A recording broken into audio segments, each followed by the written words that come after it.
Sure. Jeffrey. Jeff Laurenti.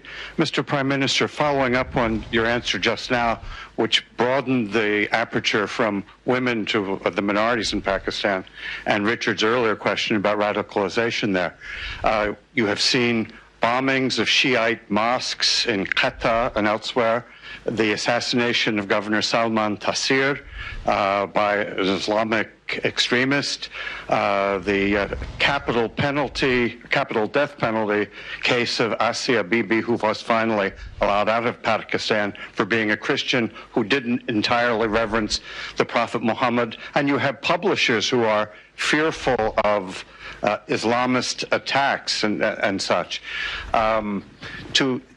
Is there any progress to be made on reforming those blasphemy laws, and how pervasive is the sense of the tiny minority of fundamentalists being able to employ violence in order to enforce religious conformity? And do you get help from elsewhere in the Muslim world, like Saudi Arabia, at being able to progress toward a more moderate Islam?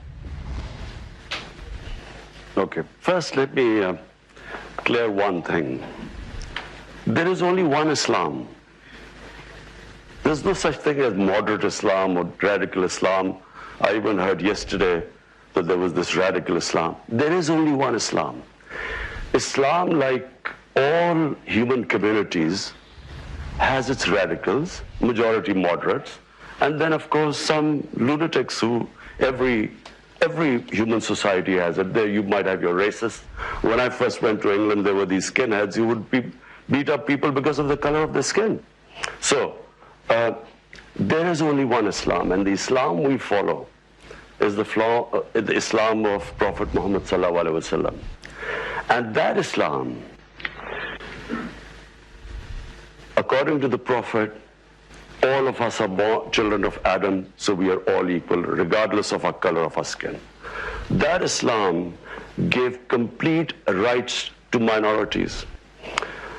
In the state of Medina he created,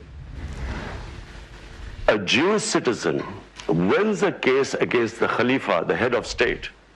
He loses a case against a Jewish citizen, which means that they were equal citizens if they could stand and win against the head of state. That's the Islam we follow. In my vision of Islam, all human beings, regardless of their religion, are equal. Now, if we have not been able to enforce our laws, it's because, unfortunately, we have ruling elites that have kept themselves above law. And when that happens, and Pakistan is not the only country like this. There are countries where you have sections of populations, the elites, above the law. And when that happens, there is no rule of law. Then might is right. So my party is called Tehreek-e-Insaf, Movement for Justice. And justice means justice for all human beings. In fact, for me, justice means for animals too. Because in the state of Medina, who we look up, for Muslims there is only one model, and that is the Prophet created the state of Medina.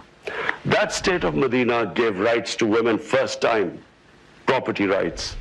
That state of Medina first introduced progressive taxation.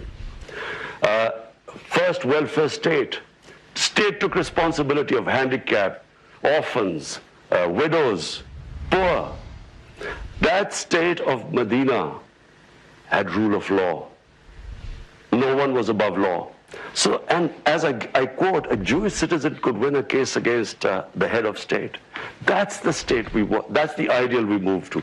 Unfortunately, we are not close to that ideal, and this is why 13 months on the line, we have, at least what we have done is, no one would have touched the criminals who plundered our country. No one would have been able to put them in jail because there was one law for the powerful and the other for the weak. So it's a process. It's not going to happen overnight, but this is my ideal. Yes, ma'am. Thank you very much, and thank you for your comments.